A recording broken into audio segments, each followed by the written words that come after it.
with the 5th pick in the 2025 NFL Draft, the Cleveland Browns select Mason Graham, defensive tackle, Michigan. Wow.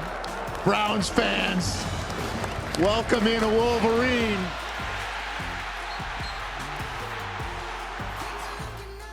Mason Graham, welcome to Cleveland. Yep, thank you. What are the last 24 hours like? Just really crazy, it's a long process, obviously, but, everything happens pretty fast, and, these last 24 hours have been really crazy, It's just cool to see my dreams come true and, be in Cleveland. Take me back to the phone call. Was it a 216? Did you recognize it? I think it was a 440. Okay, that works too. I think it was a 440, and then it was kind of cool, I was expecting a call, but they actually FaceTimed me. I got to see everyone. It was pretty cool. And your initial reaction when you picked up the phone was? I mean, I kind of had a good feeling. I was just excited. Once I saw the trade happen, I had a good feeling about, how my visit went, how my, conversation with the coaches and, everyone in the building went. So I just had a good feeling, and I was waiting for the 440 to, come through. And it was just a dream come true at that point once, I got the call from, Andrew Berry, and then, saw Coach Stefanski, and then Coach Schwartz, and then Coach Jock. So, just cool seeing everyone, again. Did you know when the trade went down? Like when they traded from 2 to 5, did you have a feeling it was you at that point? I mean, I knew I was up in the running. I didn't know who they were, debating to take. But, I'm glad they picked me. I feel like, they got one of the best in me. And then we caught you on video as well with our great social team there in Green Bay. You looking at your phone going, all right, Myles Garrett, this is the only text that I'm really going to respond to. What did Myles say to you, Mason? He just congratulated me. He was in my shoes at one point. So, he just knows how it is. And he just said he's excited to work with me, just like I'm excited to work with him. I can't wait, for that when that time comes. And, yeah. Let's talk about the number. So 55 is not available. You had 55 in high school. You had 55 at Michigan. Ethan Posick has 55 right now. We saw you sat down with Corey in the equipment department, and you said, let's talk about a negotiation. He cannot speak for Ethan Posick, but we could pass a message along. Do you want to negotiate? I mean, yeah, I'm willing to negotiate, but I don't want it to get out of control. I'm cool with taking another number, but, hopefully he's, open to, maybe even like listen to what I have to say about it. But do you have a number in mind? Well, as of now, I have 94. No, I mean a number for Poe. Like an offer. I have no. Well, I'm gonna go in at first asking if I can get the number, and then we'll see how, start with that, and then see how it escalates from there. All right, but for now it's 94, which you could look good in 94, can't you? I feel like that was the other best option for me. So, if worst comes to worst, then I'm 94. Okay, and worst comes to worst, you don't like 94, you can change it by week 1. So you got a little bit of runway here to figure it out. Let's talk about the Buckeye thing as well. You were asked on the podium, obviously, Michigan man, coming here. We have 6 Buckeyes in the locker room right now. You're cool with it. What would you say to Ohio State fans about welcoming you, the man that kind of ruined the day after Thanksgiving, this past fall? Yeah, I feel like Cleveland so far has embraced me, being a Michigan man. But, I'm ready to hear, just to come here and, put our differences aside, in the past that we have had. But, we're all here for the greater cause. We want to build Cleveland up and, win games ultimately. So I like what you said in there. It's for the betterment of the team, right? Yeah. All right, the betterment of the team. Let's talk about the team. Let's talk about you and teammates, actually. I think it's an amazingly cool story because everyone back there in the green room is like got their hopes and dreams, right? Like you've worked your whole life. You're at the draft. You have your family there. And you were ready to leave last night, but your guy, Will Johnson, the corner, had not yet been taken. And the story goes, you heard he was still in there and then take it from there. Yeah, I mean, I was, when I was in the media, after you get picked, you go do a bunch of media. So I was doing media, and I was, continually checking up to see, if Will got picked out. Everyone, had him written down in the first round. So, this is kind of, worst case scenario. So, once I found out he was still in there, I wanted to go support him, just like, I know he would support me in that case. All right, I'm about to come back. All right. Yeah, they're still in the green room. I just want to be there for Will. and you sat there with him the entire night. And as we sit here right now, the second round hasn't started. I have no doubt he's going to hear his name called pretty quickly. And then your high school teammate, Ted McMillan, he was taken 8th overall last night. I know your family's now moved to Hawaii after you went to Ann Arbor. You had a lay-on last night that was partly to honor your connection to Hawaii. But part of it was for Ted, right, as well? Yeah, I mean, I've always, I've grown up around the Polynesian culture. A lot of my good friends are Polynesian, and, my family moved to Hawaii. So kind of, just bringing Hawaii to, Green Bay was kind of cool for, me and T-Mac. And then, yeah, my parents will be at his party here in a few days, but that's too far for me. By the way, you know that we, the Browns, do play T-Mac and the Panthers in the preseason and practicing against them as well. Yeah, it's going to be really cool, definitely get a jersey swap in there, somehow, some way. But, it's always cool. We've always played on the same team.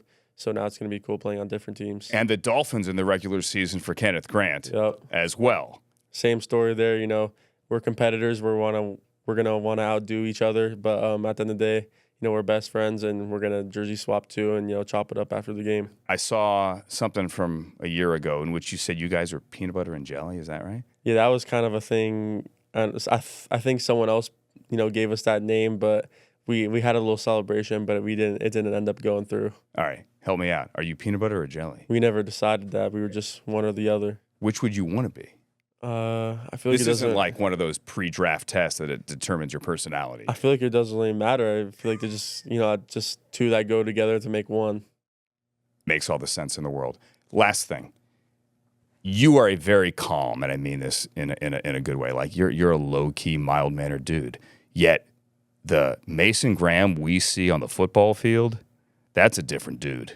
Like, how do you flip the switch, and how does this guy become that guy?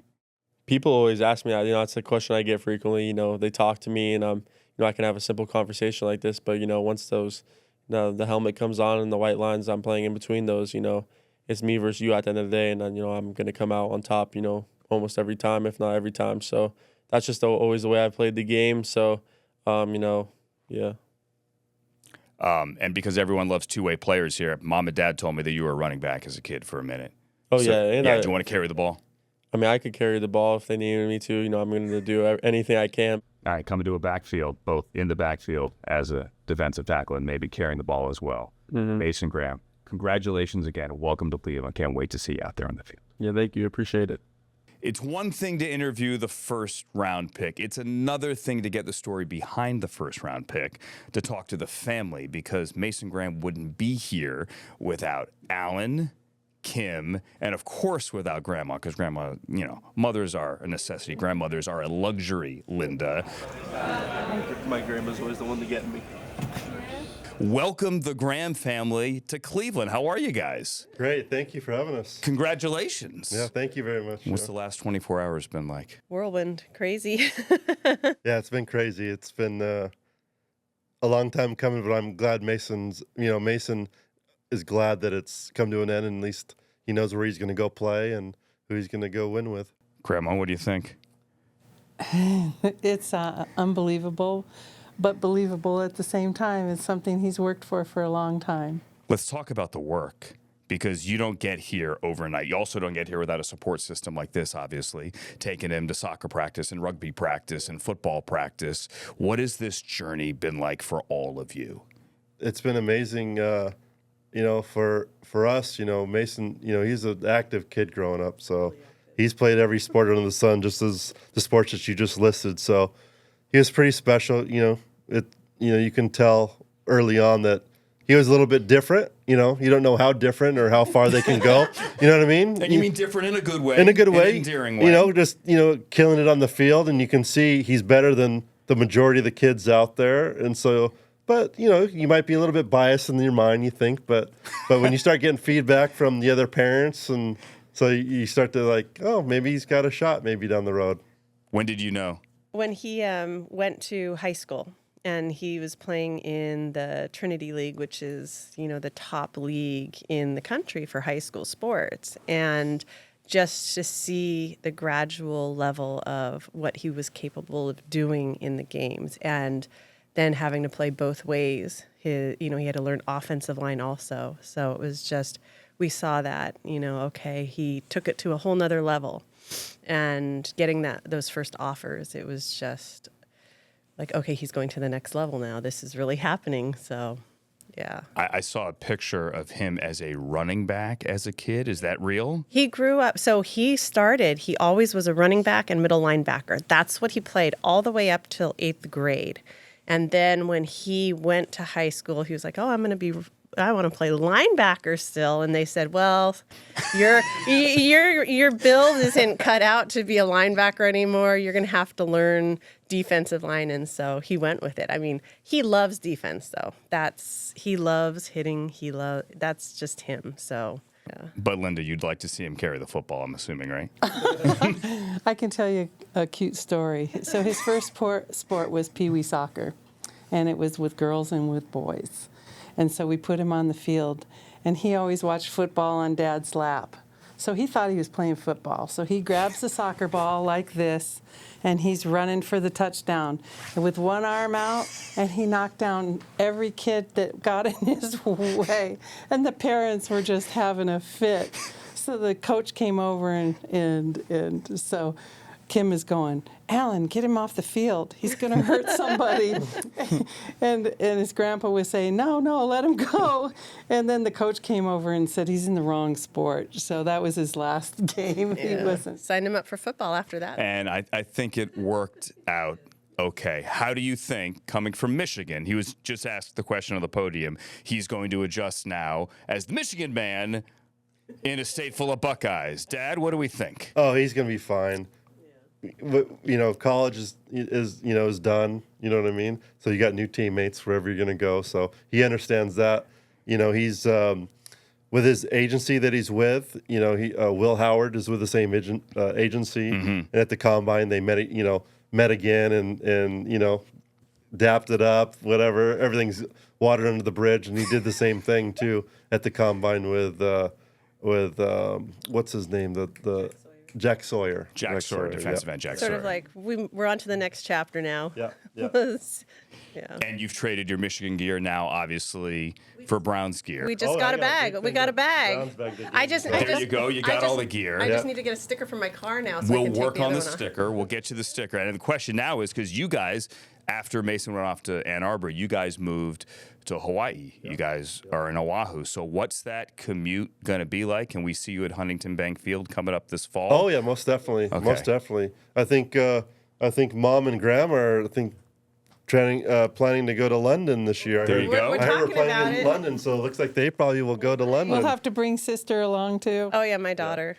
Yeah. There's a game in London. We'll see you there. And just so you know, Cleveland weather is exactly like the North Shore. It's Yeah, perfect. exactly. Yeah, You yeah. guys are going to love Sure. it. Yeah. We'll be at a lot of games though. Yes. But we'll get to go to our younger boys games too. So it'll be a good balance. The Dog Pound is going to be rocking for your son, and I can't wait for you guys to experience it this fall. Can't wait. Congratulations again. Alan, Kim, Linda, great to meet you all. Thank you very much. Thank you.